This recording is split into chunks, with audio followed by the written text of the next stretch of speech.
By far some of the worst advice you'll ever get is the phrase, be yourself. This phrase operates under the assumption that society is accepting of all individuals and is meant to cater to the needs of all of them.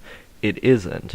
Our society is built to function for the needs of as many people as possible while also serving a small few at the top. If you want to rule over everyone, change yourself to an extent worthy of becoming the best. If you want to remain where everyone else is, then don't do stupid shit. There are required things one must do to stay around because society is built around the idea that all of us have at least some common ground, that common ground having been decided arbitrarily by a bunch of randos in a room that then trickles down to individuals over time. But sometimes individuals don't exactly fall into the systems they were made to fall into. Somehow, within their upbringing, something went wrong enough for them to be exposed to influences beyond the ones they were meant to see. These people are now so different that the system cannot work to substantiate their needs, and thus they live badly or not at all as a result. This is what is called falling through the cracks. Even in an ideal world where everyone is free to be as much of themselves as possible, we would still have to place societal rules and restrictions on individuals to keep that society from falling apart.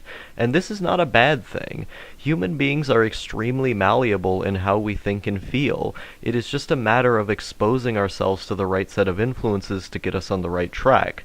No matter how old you are, you have the capacity to change. Certain elements may remain hardened due to one's upbringing, but our actions and how others perceive them are always in our own hands. My real problem with the phrase be yourself comes less in how applicable it actually is to real life and more how absurd the idea of the self even is in the first place. Who you are is ultimately determined by who you decide to be.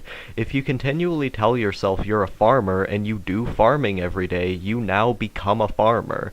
Even if your upbringing and predispositions do not necessitate farming, you are nonetheless more of a farmer than most people simply by way of repetition and practice. There's only so long we can do one thing without inevitably having our mind catch up to it. It is the nature of how we adapt to work in our environment, and that includes even being content. It's no coincidence hunter-gatherers adapted to their circumstances and lived on in spite of them.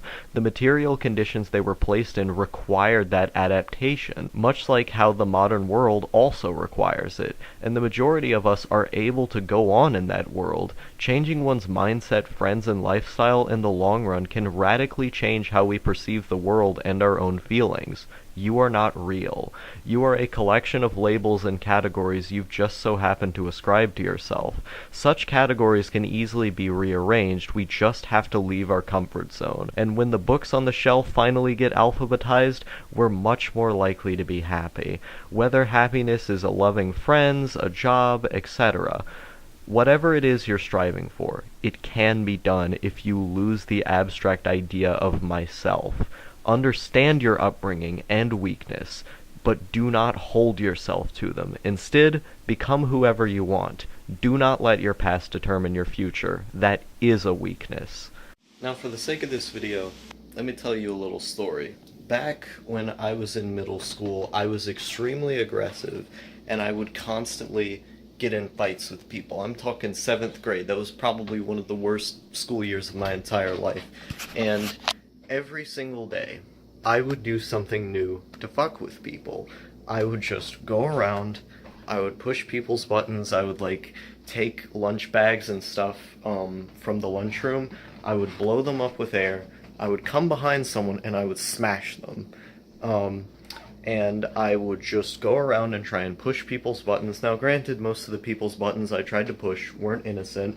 There were people who were hurting others, who were hurting me, but regardless, no one deserves to be treated the way I was treating them. And all of that aggression, all of that anger, and the rageful feelings that were built up, a lot of it had to do with vengeance and just unproductive feelings that I were taking out on other people. And this wasn't even at the worst my life had been at that point. My life got way worse a few years later. And yet somehow I kept my composure in spite of that because I taught myself how to. Thing was is that at the time I didn't really know how to deal with my emotions. I didn't really know how to understand exactly what I was going through. And so I just manipulated people and then took my anger out on them because I kept becoming friends back with these people. Every single time I would come back, oh boy, I'm so sorry, I didn't mean to hurt you, and then I go right and I do it again. And I did just terrible things to people so many times. And, nowadays, like, I fuck up sometimes, but a lot of people have called me, like, their best friend and one of the most reliable and kind people that they've met.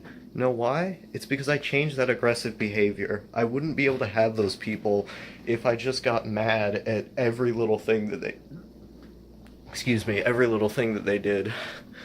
But back then, every little thing would just piss me off. Every little thing got to me. And that wasn't healthy. That wasn't good for me. It wasn't good for my friends. It wasn't good for anybody. The school, they had to deal with my ISS notices when I get into fights with people. And so ultimately it just ended up being terrible for everyone around me. And it didn't make me happy. That was the thing. Being aggressive and hurting other people was not something I deep down wanted to do. Yeah, sure, in the moment maybe there's some sadistic pleasure that you get from it, but in the long run, I know it's not right. I know that I shouldn't do that, and I know that hurting other people is a bad thing to do, even if sometimes I want to. And so, what I did is I decided I'm gonna change. Now, how I did that was a very, very long process. I just identified the triggers and tendencies that I tend to have towards other people, and then I realized, okay, I'm gonna change these things. How do I change them? Arduous mental effort. You sit there and then you decide what brings these things about, what brought them about, and how can I keep it from happening again? How can I change my environment and the things that cause these behaviors, and just like realize what these mental processes even are in the first place. And once you do that, you're going to be a lot better off. Once you learn coping skills, once you learn how to stay more calm, not suppress anger, how to stay more calm. Suppressing anger and staying calm are two very different things. If you suppress anger, eventually it'll just blow up. What I did was I learned how to cope. I changed my mindset to where I knew how to cope with that anger, and ultimately, I felt less anger because of it. I'm not an angry person anymore. I barely ever get angry at people. Last time I got angry was, at the breakup with my ex, but the way that he did that was very bad. And honestly, I shouldn't have gotten as angry as I did at him or at other people. That was wrong of me, but I'm still growing. Sometimes I do have outbursts like that, but I have not had like a super angry outburst at anyone for no reason in years. Like, it hasn't been something that's been happening because I'm generally just not that angry of a person anymore. I've changed myself to the point where I just don't get those feelings very often, and that's what you want to strive for. You want to strive for self-betterment to the point where those feelings just aren't a big part of your repertoire, and that can be done. You don't have to suppress these things. You just have to mentally change yourself. You just have to make your brain molded in a way that you want it to be molded in. There's a great many ways to do that. Therapy is one of them. If you talk to a therapist for long enough, if you go to enough psychiatric counseling, and if you really believe that what they're gonna do is gonna help, and it will, studies show that it helps, then you will ultimately change. You will get better if you just believe it will work, and if you just put in the mental effort and the mental fortitude that you need. Can be done. It really can be. You just have to try. Try as hard as you possibly can. Keep going. Look for every possible route out of this, and eventually you will find the way out. I'm not going to say it's easy. I'm not going to say it's going to take 2 or 3 years like it did for me. Sometimes it takes 10. And you need to be dedicated enough for it to take 10, because if you really want to be happy, if you really want to do well, it's gonna take 10 fucking years. And sure, it may seem like a long time, but what about the 50 years that come after that? What about the 60 years that come after that? How are you gonna feel if you're still blowing up at people in your 60s? You're probably not gonna feel good, because people aren't gonna look at you as a good person. If people look at you as a good person and they say, hey, outlaw, you're doing so well, I love you, man, like, That feels nice to hear that from people, doesn't it? Human beings are social animals. We want to be liked by the ones around us. We want to have healthy relationships with the ones around us. We want to talk to people. And you can't talk to people if you're exhibiting antisocial behaviors. That's what I learned. In order to make friends, I had to drastically change who I was. I couldn't do this be yourself nonsense because who I was a dangerous, vindictive psycho who was hurting other people. And you're not going to have many friends if you do that. Sure, you might have some people that are just like you, but ultimately they're not going to be your friends because they're going to end up stabbing you in the back anyway, because they're just like you. That's what you would do, so why would they do any different? Maybe you'll have some people pitying you and trying to help you, but if you show no resolve to change, eventually those people are going to fall out. That happened to me with many people as well. Very kind people that I knew, very loving people that I knew, are all gone now because of the stuff I did to them, and that was my fault. That was me lacking resolve in changing. So you can do it. You have the ability. You just need to try. If you try hard enough, if you put in the time, if you put in the practice, the effort, the dedication, you will try. You will do. You will get it done. So, yeah, that's the point I'm trying to make here. I was very different back then. I was a crazy person. Yeah, I mean, I still am a crazy person, but I'm a more tolerable crazy person, and I still have a long way to go. You know, the recent events that have happened surrounding me, due to, as I said, the breakup and everything, it's shown some pretty bad aspects of me. It's shown the shadow that I've been trying to suppress for a long time. As Jung put it, you have the outward part that you show everybody, and then you have the shadow that's being suppressed deep down. And I have to make peace with that. Have to make peace with the fact that I do have a shadow of sorts. And if I can make peace with that, then the artifice of the self can whittle away. That conditioning can whittle away. If you just simply acknowledge your weaknesses, if you acknowledge what's wrong, acknowledge the problem, you can then begin to work on it. You can begin to change it from there. You just need to try hard enough. If you try harder than everybody else, you will succeed. Just don't give up. Please. For the love of God, don't give up. I didn't give up. And look where I am now. I'm talking to you. And another example of this. Art. If you look at my old YouTube videos, I'm going to link in the description the first video I ever did on YouTube. And you're going to see just how timid I was in that video. Like, my speech, my movement, none of it was charismatic. You look at my videos now, sure, I look like a weirdo, because I am, but I have charisma. I have speaking ability. It's because I put in practice. I was never really someone who was, like, super good at speaking growing up. I spoke more than everybody else, sure, but I was never super good at it. And me practicing on YouTube is the reason I can do this right now. Me deciding I'm going to be a better person is the reason I can do this right now. It's because I forged connections with people via being a better person, and then they spread me out to other people, and then I got words of encouragement from those people, I got words of advice from those people, I applied that advice, and eventually, socializing and talking, after you do it for so long, oh boy, this is a surprise, you get better at it. So that's what I did. I just did it until I was better. You can do the same thing. It's just a matter of wanting to. If you want these things, you can get them. You just gotta do. You just need to keep doing it.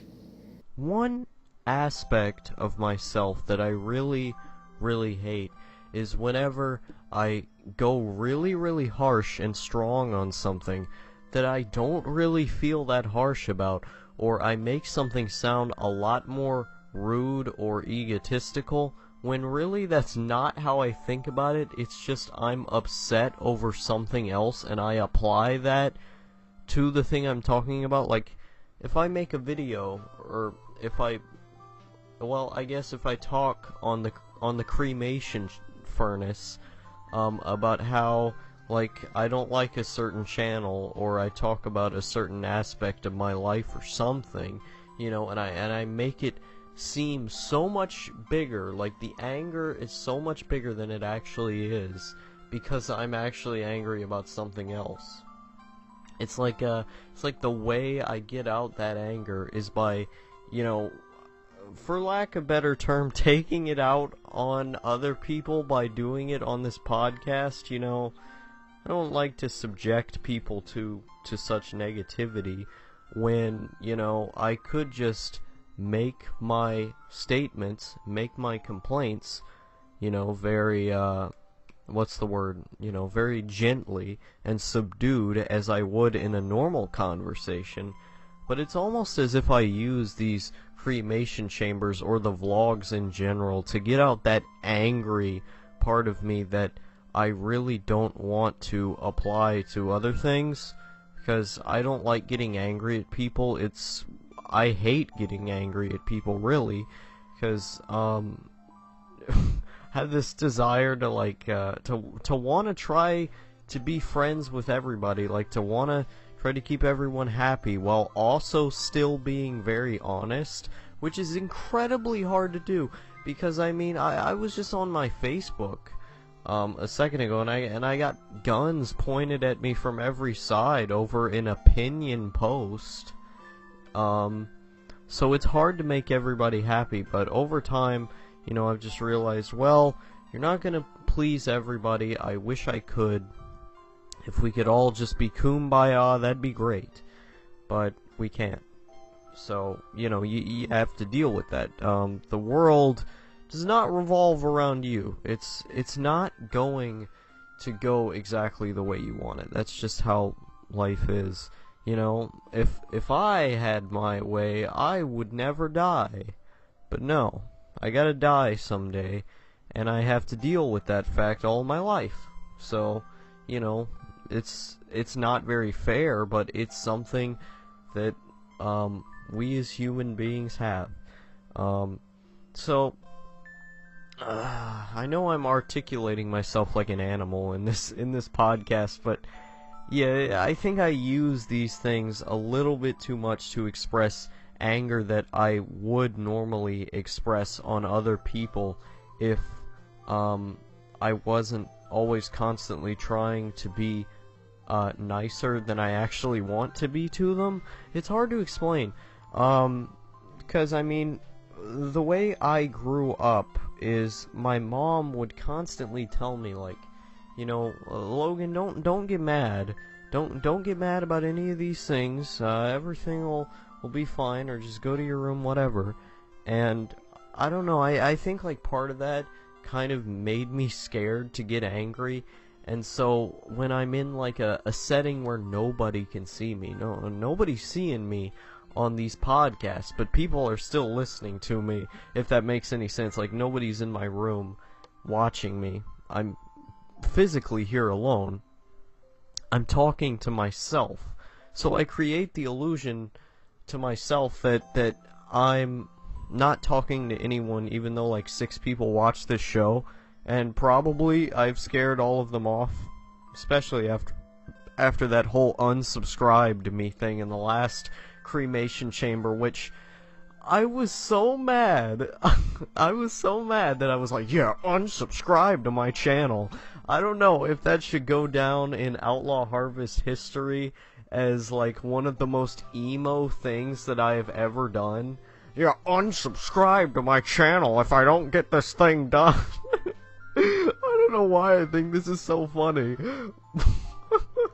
Of course I didn't get it done because I don't know, I didn't like the video, but I just think that's so funny. I get so mad on these podcasts that it's really something to laugh at when it's done, you know.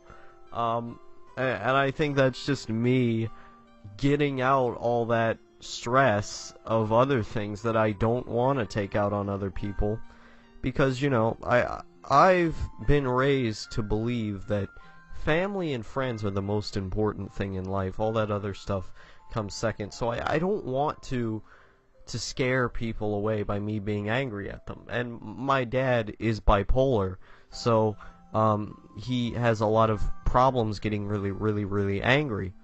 And I don't know if I'm bipolar or if I have that same kind of, I get angry too much. But, I've had a tendency to just, get depressed for weeks and weeks and weeks and just be angry all the time. Not fun, but it's just something I have to live with. I wouldn't really call myself clinically depressed. I just get sad or emotionless for long periods of time, because once you start putting a label on it, things get complicated. And, I bet if I was in that angry mood where I was just mad at everybody, I'd be like, yeah, I'm so clinically depressed, and all you motherfuckers are ruining my life. Yeah, I'd probably be doing something like that. Oh, Jesus. Oh, yeah.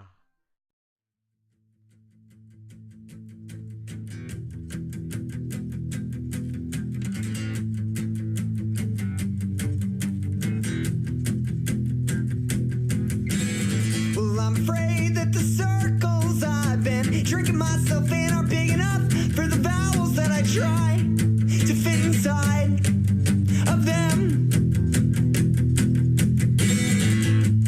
When I was young, I drank too much, and I'd be lying if I said didn't feel so goddamn young tonight. Maybe too young to ask what's on my mind. Like if freedom means doing what I want, well, don't I gotta want something? Won't you tell me that we want something more than just more beer? And my friends, if that ain't true, won't you lie to me tonight? Oh yeah! I've been working on this for a little while. Well, I've been listening to Minor Threat records all day and shit. If I do not know every word, I sing along as I tie off. And Ian screams he's out of step as I throw the cotton into the spoon, drop into the syringe. I'll know just what he means until I hit a I vein. didn't really have the resources. And after that I won't have to bother with knowing who I am, for a while at least. In a moment the whole world is gonna melt around me, and I'll swear I don't miss it as I lie to you tonight. 'Cause I'm afraid to look the world in the eye.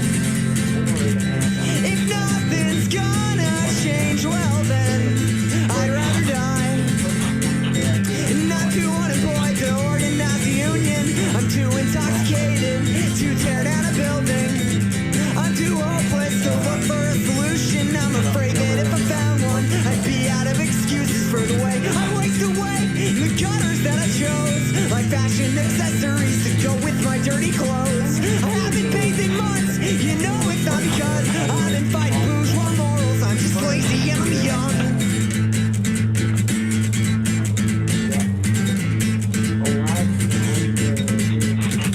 I've seen the best minds of my generation die in drug ride from the rooftops to the parking lots, stoned to death in West Philadelphian squats. They got me waiting on a day when we can say fuck the police with a little bit of integrity, when it'll mean I've got your back if you've got mine.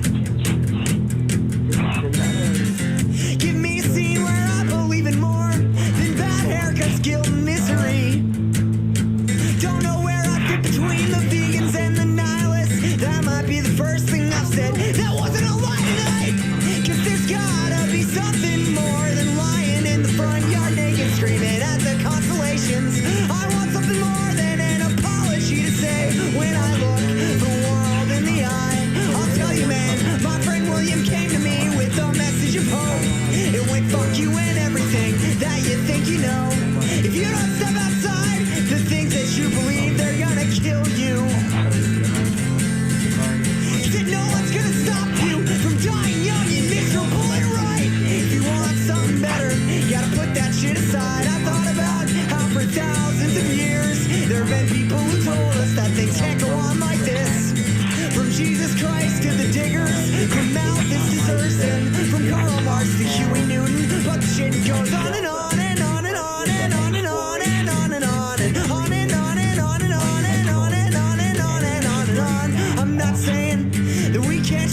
at least a little bit of that. But I won't shit myself. The way I'm living is a temper tantrum, and I need something else. Need something else. Need something else to stay alive. Whoa. Another game I have here. Gyrus. See, I really love shooting. Great. We'll go one last one. And on the night when I play my last show, I hope I'm screaming so loud that my heart explodes. And I'll be singing